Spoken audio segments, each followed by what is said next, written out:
Hi everyone, আসসালামু আলাইকুম। সবাই কেমন আছেন? আই হোপ সবাই অনেক ভালো আছেন। নিউ একটা ব্লগ নিয়ে আপনাদের মাঝে আবারও রেগুলার মতন চলে আসলাম। আশা করি এই ভিডিওটি তোমাদের অনেক বেশি ভালো লাগবে। একটা লাইক দিয়ে আমার পুরো ভিডিওটি দেখে নিও। কোন অংশে যদি ভালো লেগে যায় তাহলে একটা লাইক দিতে বলো না, কারণ তোমার একটা লাইক আমার অনেক আপুদের কাছে পৌঁছে দিতে সাহায্য করবে ভিডিওগুলো। আর যদি চ্যানেলের সঙ্গে থেকে যেতে চাও তো অবশ্যই সাবস্ক্রাইব করে সঙ্গে থেকে যেতে পারো। একটা আত্মীয় বাসায় গেছিলাম, তো কিভাবে সময়গুলো কাটাচ্ছি বা কী করতেছি সেগুলো আপনাদের সাথে অবশ্যই শেয়ার করতেছি। কারণ ওরকমভাবে ক্যামেরা চালু করে সব কিছু প্রেজেন্ট করতে পারিনি আপনাদের সামনে, সেটার জন্য আমি দুঃখিত। কারণ সব জায়গায় ক্যামেরা চালু করা যায় না। দূর সম্পর্কে আত্মীয়, তারপরে কত ভালোবাসা আমাদের জন্য, কত আপ্যায়ন করেছে আমাদেরকে, কিভাবে আমরা খুশি হব আমাদেরকে খুশি করার জন্য তারা যে কী যে করলো।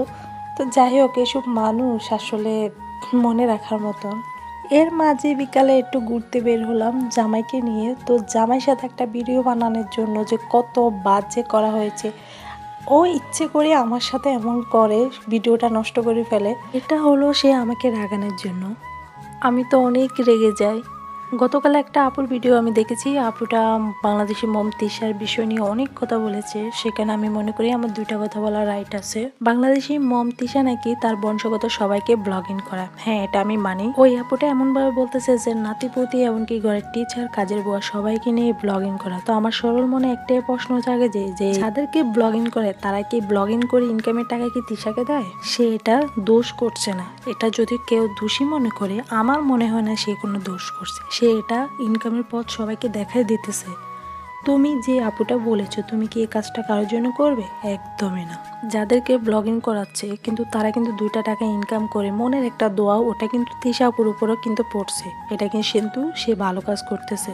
আপুটা আরো কিছু বলেছে যে কারো নাকি 1-2টা করে বিয়ে হয়েছে, এমনকি আমি মনে করি বাংলাদেশি ব্লগার মিম বা শারমিন তাদেরকে নিয়ে কথাগুলো বলা হয়েছে।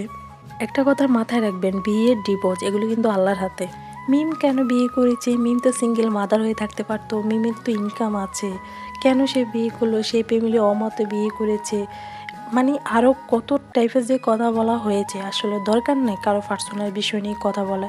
ব্লগে এসে তারা কেন পার্সোনাল বিষয়গুলো শেয়ার করবে, এটা নিয়ে আপুটা বলেছে। এখানে আমি বলতে চাই, তারা 15-20 মিনিটের ভিডিও তাদের জীবনটা নিয়ে, তাদের লাইফটা নিয়ে ভিডিওটাগুলো করা। তারা ফ্যামিলিগতভাবে ভিডিওগুলো শেয়ার করতেছে, তো এখানে তাদের পার্সোনালি আসবে না? এমন তো না যে তারা 2 মিনিট 4 মিনিট ভিডিও শেয়ার করে। রান্না বান্না ভিডিও শেয়ার করতেছো, রান্নার কথা বলো। অন্যায়ভাবে কারো বদনাম করো না। ভিউজ বাড়ানোর জন্য কারো বদনাম করার কোনো প্রয়োজন নেই। আমি কারো পক্ষ হয়ে কথা বলি না, অন্যায় পেয়েছি কথাগুলো বলেছি। সবাই ভালো থাকবেন, আল্লাহ হাফেজ, আসসালামু আলাইকুম।